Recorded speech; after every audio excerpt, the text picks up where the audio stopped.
Si un voleur essaie de te voler, jette tes affaires aussi loin que possible. Les voleurs sont généralement stupides et t'oublieront. Si tu trouves un chien abandonné qui n'aboie pas, n'essaie même pas de t'approcher. Il pourrait être en train d'analyser si tu es une menace et pourrait t'attaquer. Si tu rencontres des ouvriers utilisant des outils électriques, ne les regarde pas directement. Les étincelles émettent une lumière si forte qu'elles peuvent te rendre aveugle. Si tu es maladroit et que tu mouilles ton pantalon en urinant, éclabousse-toi davantage d'eau.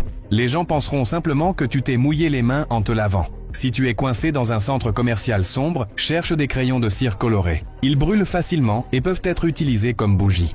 Si tu n'entends pas ton réveil le matin, ne mets pas ton téléphone sous l'oreiller, mais à l'autre bout de la pièce. Se réveiller en courant peut parfois être la seule solution. Si quelqu'un dehors te dit « tu as 1 minute », c'est soit un enquêteur, soit quelqu'un qui essaie de te vendre quelque chose. Il est impossible d'arrêter l'un ou l'autre. Éloigne-toi sans établir de contact visuel. Si tu te perds en montagne, essaie de trouver des plantes comestibles, reste dans une grotte sûre et fais un feu pour ne pas geler la nuit. Si tu es vegan et que ton entourage mange surtout de la viande, évalue les options avant d'aller à des événements comme un barbecue. Sinon, tu risques d'avoir faim et de te sentir mal à l'aise. Si tu es poignardé, ne panique pas. Ces informations peuvent te sauver la vie. Commence par prendre une grande inspiration. Cela ralentit ton rythme cardiaque et réduit la perte de sang. Ensuite, ne bouge pas le couteau.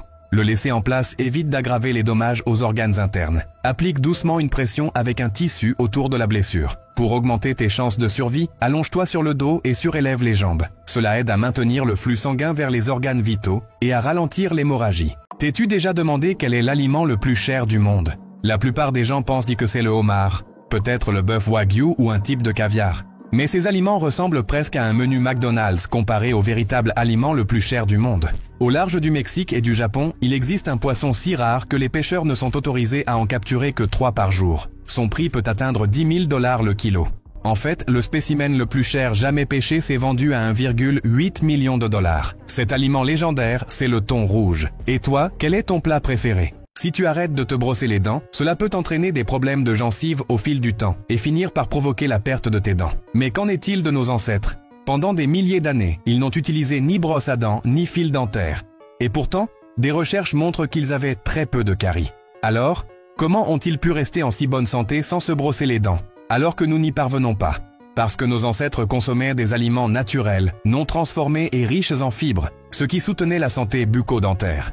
Nous, en revanche, mangeons des aliments sucrés, transformés et collants. C'est pourquoi aujourd'hui, passer ne serait-ce qu'un seul jour sans se brosser les dents représente un grand risque. Si tu tombes dans un enclos à gorilles, ton premier instinct pourrait être de crier ou de courir, mais cela ne ferait qu'alerter les gorilles et pourrait les pousser à attaquer. La meilleure chose à faire est de rester calme et d'éviter les mouvements brusques. Accroupis-toi lentement pour paraître plus petit et moins menaçant. Évite le contact visuel direct. Recule lentement vers un endroit sûr, comme les murs de l'enclos. Si un gorille s'approche de toi, ne bouge pas. Il perdra probablement tout intérêt. N'oublie pas que le personnel du zoo est spécialement formé pour ce genre de situation. Essaie donc de rester en sécurité et attends l'arrivée des secours. Cet homme a commencé à trouver des post-it dans son appartement. Rien de menaçant, juste étrange. Des messages comme « N'oublie pas le lait » ou « Prends tes clés ». Mais le problème, c'est qu'il vivait seul et qu'il n'avait jamais écrit ses notes. Il a pensé qu'il faisait peut-être du somnambulisme, alors il a installé une caméra chez lui et est allé dormir comme d'habitude. Le lendemain, en regardant les images, il n'en croyait pas ses yeux. Pendant la nuit, une autre personne sortait du grenier et se promenait dans l'appartement pendant qu'il dormait. Quand la police est intervenue, ils ont découvert qu'un inconnu vivait secrètement au-dessus de son logement depuis des semaines. Si tu as déjà eu l'impression de tomber soudainement en t'endormant, il y a en fait une explication à cela. Ce phénomène s'appelle une secousse hypnique et se produit juste au moment de l'endormissement. Pendant cette transition, le cerveau peut interpréter à tort la relaxation des muscles comme une chute.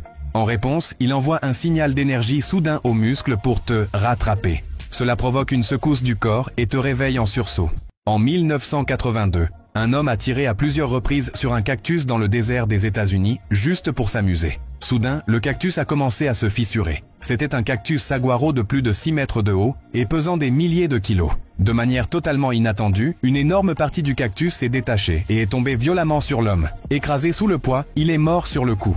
Si une araignée radioactive te mord, tu pourrais t'attendre à te réveiller avec des super pouvoirs, mais la réalité serait bien plus brutale. D'abord, tu te sentirais malade, étourdi et commencerais à vomir, car les radiations commenceraient à endommager tes cellules. Rapidement, une fatigue extrême s'installerait et tu commencerais à perdre tes cheveux. Ton système immunitaire s'affaiblirait, te rendant vulnérable aux infections. Si l'araignée te mordait plusieurs fois, une forte dose de radiation pourrait entraîner une défaillance des organes et des hémorragies internes. Au lieu de te balancer entre les immeubles avec des toiles, tu lutterais simplement pour rester en vie. Si un kangourou agit comme s'il te défiait à un combat, ne t'approche pas. Il peut se tenir en équilibre sur sa queue et donner des coups de pied assez puissants pour te briser les os. Si tu trouves un nid de guêpes et que l'une d'elles te pique, ne reste pas là. Elle laisse une phéromone d'attaque. Et les autres continueront de te piquer jusqu'à ce que tu partes. S'il y a des poissons morts flottant dans une rivière ou un lac, ne va pas dans l'eau. Il peut y avoir des bactéries ou des toxines invisibles capables de te tuer en quelques minutes. Si un renard marche de manière instable et n'a pas peur des humains, ne t'approche pas. Il pourrait être enragé et t'attaquer sans raison. Un homme a détourné un avion avec colère et avait une bombe avec lui. Tandis que les passagers, terrifiés, se cachèrent dans la panique, Ben Smith fit quelque chose d'incroyable. Il s'approcha du terroriste et lui demanda un selfie. Le pirate de l'air, stupéfait, accepta.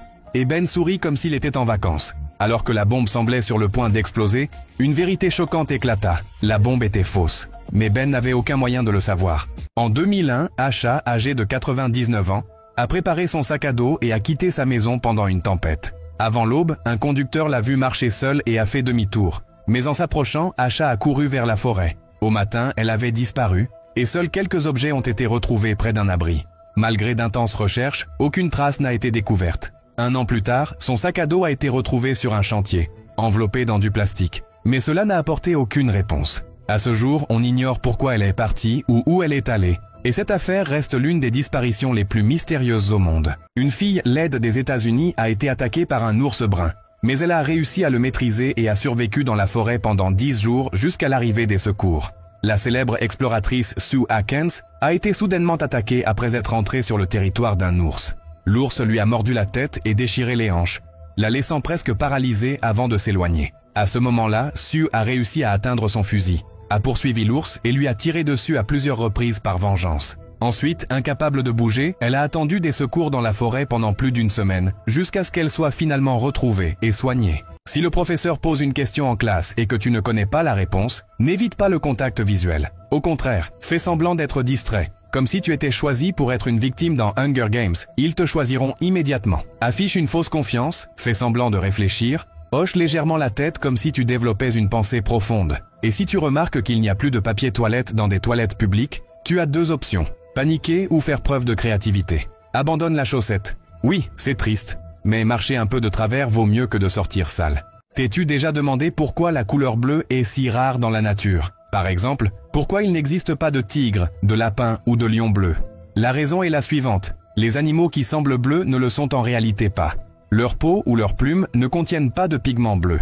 À la place, ils paraissent bleus grâce à des structures spéciales qui réfractent la lumière. Ainsi, le bleu que nous voyons n'est pas un pigment, mais une illusion optique causée par la réflexion et la diffraction de la lumière. Si tu vois une enveloppe rouge remplie d'argent par terre, ne la touche surtout pas. À Taïwan, ces enveloppes sont appelées hongbao et peuvent parfois faire partie d'un rituel traditionnel lié aux esprits. Si tu ramasses cette enveloppe, tu pourrais déclencher quelque chose d'effrayant. Tu pourrais être choisi pour te marier avec le fantôme de quelqu'un qui a perdu la vie. Ce genre de superstition fait partie des récits culturels et certaines personnes peuvent ne les prendre au sérieux ou les trouver amusants. La dernière phrase « Abonne-toi à cette chaîne » est une blague typique d'Internet et ne constitue pas une véritable solution. Lors d'une opération, le but de l'anesthésie est de te maintenir inconscient. Cependant, dans de rares cas, certaines personnes peuvent ni se réveiller ou être conscientes pendant l'intervention. Cette situation est appelée conscience péropératoire et survient lorsque l'anesthésie n'est pas totalement efficace. Certaines personnes ne ressentent qu'une pression ou peuvent bouger légèrement. Mais dans des cas plus extrêmes, la personne peut être pleinement consciente sans pouvoir bouger ni parler. Cela peut rendre la situation extrêmement effrayante, voire douloureuse.